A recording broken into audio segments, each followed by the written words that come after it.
بسم الله الرحمن الرحيم. الحمد لله والصلاة والسلام على رسول الله صلى الله عليه وسلم، وبعد. هذا درس ثاني أبين لكم فيه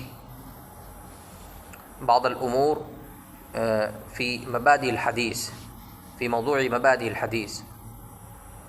فقد قدمت في الدرس السابق كلمات تمهيدية حول أهمية الحديث النبوي من خلال أقوال وأفعال أفعال أئمة الحديث. واليوم سنتناول المعنى اللغوي والاصطلاحي للحديث وتعريف علم الحديث بقسمين: الرواية والدراية، وموضوعه وغايته وسبب تسميته وما يرادفه من ألفاظ. فأول شيء هو تعريف الحديث لغة. تعريف الحديث لغة هو الكلام قليله وكثيره وجمعه أحاديث. وتعريف الحديث اصطلاحا عند الأصوليين هو أقوال رسول الله صلى الله عليه وسلم وأفعاله. هذا هو تعريف الحديث عند الأصوليين، وتدخل فيها التقريرات النبوية مثل إقراره لبيع السلم.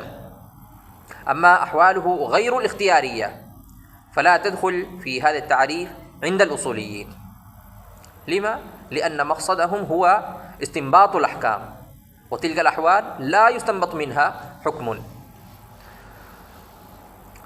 وتعريف الحديث اصطلاحا عند المحدثين، يعني نفس التعريف عند المحدثين، لكنهم قد أضافوا كلمة وأحواله. تعريف الحديث اصطلاحا عند المحدثين هو أقوال رسول الله صلى الله عليه وسلم وأفعاله وأحواله. فالمحدثون قد أضافوا الأحوال لأن هدفهم جمع كل ما نسب إليه صلى الله عليه وسلم. وقد توسع الحافظ السخاوي رحمه الله في التعريف فقال: ما أضيف إلى النبي صلى الله عليه وسلم قولا له أو فعلا أو تقريرا أو صفة، حتى الحركات والسكنات في اليقظة والمنام. انتهى تعريف الحديث لغة واصطلاحا هو عند الأصوليين وعند المحدثين. الأمر الثاني تعريف علم الحديث. تعريف علم الحديث، فتعددت تعريفات العلماء لهذا العلم، ومن أبرزها العلامة العيني رحمه الله يقول في تعريف علم الحديث: هو علم يعرف به أقوال رسول الله صلى الله عليه وسلم وأفعاله وأحواله.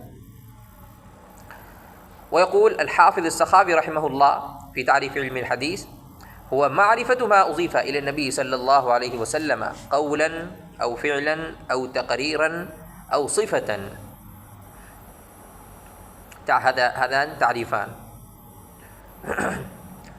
وهذان التعريفان لا يشملان الموقوف والمقطوع. فصاحب فتح الباقي يقول في تعريف علم الحديث: معرفة ما أضيف إلى النبي صلى الله عليه وسلم أو إلى صحابي أو إلى من دونه. هذا تعريف ثالث، ولكن مع ذلك هذا التعريف غير مانع لدخول كلام الملوك والأمراء فيه. فما هو التعريف الجامع المانع؟ تعريف علم الحديث تعريف الجامع المانع هو معرفة ما أضيف إلى رسول الله صلى الله عليه وسلم أو إلى صحابي أو إلى من دونه ممن يقتدى بهم في الدين من قول أو فعل أو صفة أو تقرير. هنا تم تعريف علم الحديث. الأمر الثالث أقسام علم الحديث. فينقسم علم الحديث أساسا إلى قسمين: الأول علم الحديث رواية، وهو علم في نقل أقوال النبي صلى الله عليه وسلم وأفعاله وأحواله بالسماع المتصل وضبطها وتحريرها. مثال: معرفة أن هذا الحديث مروي في الكتاب الفلاني بالسند الفلاني. ثانيا، يعني القسم الثاني لعلم الحديث علم الحديث دراية، وهو علم يتعرف به على أنواع الرواية وأحكامها وشروط الرواة وأصناف المرويات واستخراج معانيها. مثال: معرفة هل الحديث صحيح أم ضعيف، متصل أم منقطع، وكيفية استنباط الأحكام منه ودفع التعارض بين الروايات. الأمر الرابع موضوع علم الحديث، فذكر العلماء فيه 3 أقوال. الأول يعني موضوع علم الحديث هو أقوال النبي صلى الله عليه وسلم وأفعاله وأحواله، هذا قول. والقول الثاني في موضوع علم الحديث هو السند والمتن. والقول الثالث وهو قول العلامة الكرماني شارح البخاري رحمه الله.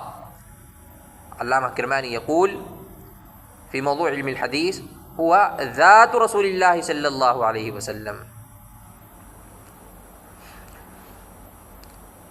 هنا قد تم الأمر الرابع، يعني موضوع علم الحديث ماذا، فقد قدمت لكم 3 أقوال في الموضوع. أما الأمر الخامس ماذا، يعني غرض علم الحديث وغايته. فغرض علم الحديث وغاية هي الاهتداء بهدي النبي صلى الله عليه وسلم، وذلك باتباعه في الأقوال والأعمال والأخلاق في شؤون الحياة كافة. ووجه تسمية الحديث بهذا الاسم، هذا أمر السادس، وجه تسمية الحديث بهذا الاسم. فيقول الحافظ ابن حجر رحمه الله: لأن الحديث ضد القديم، فلما كان كلام الله يعني القرآن قديما سمي كلام الرسول صلى الله عليه وسلم حديثا. وفي وجه تسمية الحديث بهذا الاسم يقول العلامة شبير أحمد العثماني، يقول: هو مأخوذ من قوله تعالى: وأما بنعمة ربك فحدث. أما بنعمة ربك فحدث. فبما أن النبي صلى الله عليه وسلم بعث لبيان شريعة الله ونعمة الوحي، سميت تشريعاته وتفسيره للقرآن حديثا استجابة للأمر الإلهي بالتحدث بنعمة الله. الأمر السابع ماذا، هو الألفاظ المتقاربة، يعني حديث، الخبر، الأثر، السنة. هذه الألفاظ للحديث ألفاظ المتقاربة، فيرى جمهور المحدثين أن هذه الألفاظ مترادفة وتستعمل بمعنى واحد غالبا، وإن كان بعض العلماء قد وضع فروقا دقيقة بينها. وقد أحال فضيلة شيخ الإسلام حفظه الله ورعاه في هذه المسألة إلى ما كتبه العلامة ظفر أحمد العثماني في مقدمة إعلاء السنن، فليراجع هناك.